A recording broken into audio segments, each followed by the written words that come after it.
Olá, pessoal! Chegamos à nossa última unidade da videoaula da disciplina Ludicidade e Psicomotricidade.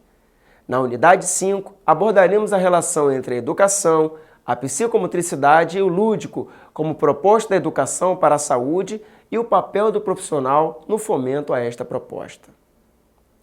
Analisaremos também as questões do desenvolvimento dos movimentos através das atividades que promovam uma educação global.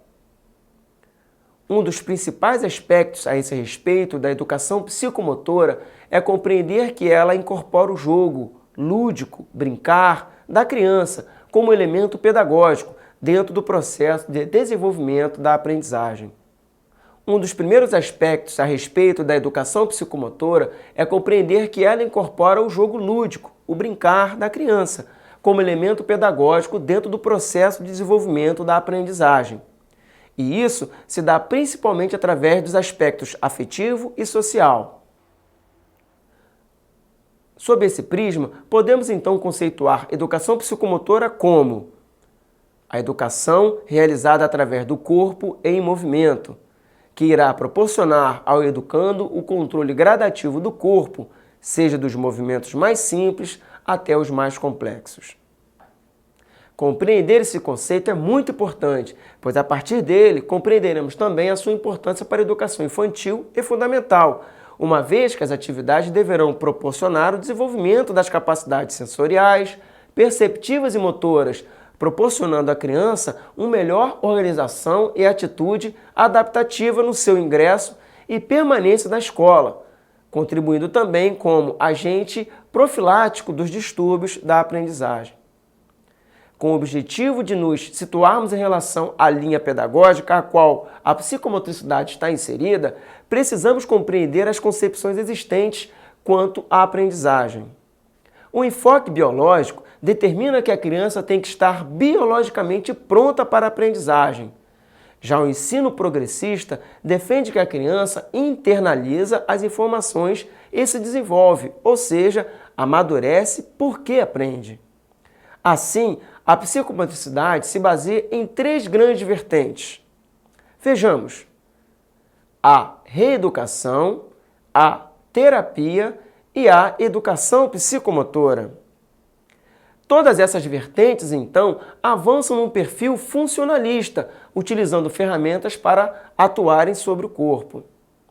O papel do professor nesse momento é essencial, pois será ele o responsável em proporcionar exercícios que conduzam a criança para o desenvolvimento psicomotor. E aqui, o jogo, o brinquedo, as brincadeiras e as atividades lúdicas devem ser as principais ferramentas pedagógicas utilizadas nesse processo ensino-aprendizagem. As experiências da criança na fase pré-escolar proporcionará a ela vivências afetivas ricas, mas também vivências afetivas pobres. E essa afetividade será fundamental para o seu desenvolvimento e para a formação do seu esquema corporal. As atividades recreativas, então, passam a ser oportunidades a mais onde as crianças poderão exteriorizar a sua essência lúdica. O ser humano nasce com uma estrutura biológica que segue determinados processos de maturação. Isso significa que durante o seu desenvolvimento ele atravessa vários caminhos que influenciam diretamente no seu processo de aprendizagem. Através da ação e do movimento, a criança vai descobrindo suas preferências e adquirindo a consciência dos esquemas corporais. Reprimir a criança é limitar a sua busca pelo prazer, que surge de um movimento interior, seja ele funcional ou relacional. Reprimida, a criança começa a apresentar limitações para perceber o mundo exterior, com redução da capacidade perceptiva e de pensamento. Um aspecto interessante que devemos atentar é para o surgimento da agressividade, que nada mais é do que um desconforto corporal, nascido de um desprazer profundo que é exteriorizado pela criança. A agressividade seria então um estado emocional de desacordo, desequilíbrio afetivo e de descargas tônicas. E a forma mais comum de expressar esse desequilíbrio é o nosso próprio corpo. É preciso conscientizar a criança sobre as suas atitudes agressivas e fazê-las compreender que as suas atitudes são resultados dessas incapacidades de exteriorizar os seus desacordos com algumas situações. Na ânsia de desenvolver esses problemas afetivos, a instituição escolar não permite à criança vivenciar a sua maturação afetiva. É necessário, então, que o adulto fique ao nível da criança, buscando interagir afetivamente, porque assim pode acontecer o processo educativo. Mostrar à criança que você compreende os seus desacordos e situações conflitantes faz com que seja possível também dizer a ela quando está correta e quando ela está errada. Nesse momento em que o elo de comunicação se estabelece, abre-se um bom canal de troca e de aceitação em relação aos adultos e aos seus iguais. Agora que sabemos o quanto a educação psicomotora pode contribuir para o desenvolvimento cognitivo e motor da criança, precisamos também compreender que o local para essa prática deve ser adequado.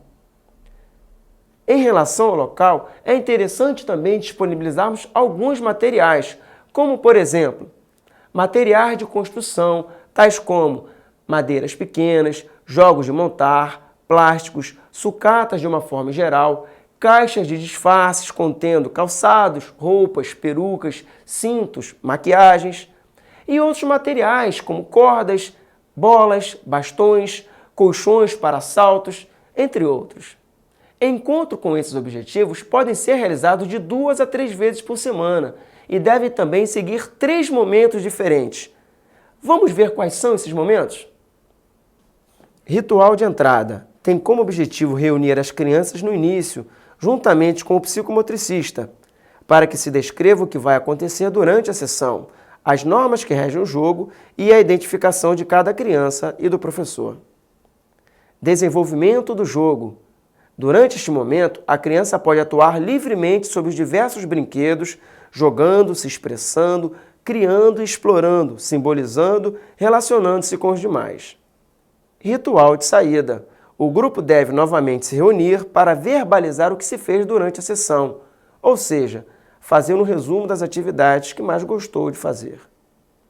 É importante que o psicomotricista interaja com os alunos, porém, em alguns momentos, este deve apenas observar, interagindo em situações que fujam aos objetivos propostos. Para finalizar, pessoal, é importante compreendermos que o formato das atividades pode variar de acordo com o objetivo proposto. Assim, trabalhe a sua imaginação. Bom, chegamos ao fim da nossa disciplina Ludicidade e Psicomotricidade. Leia o nosso material disponibilizado, acesse a internet e faça novas pesquisas. Entre em contato conosco.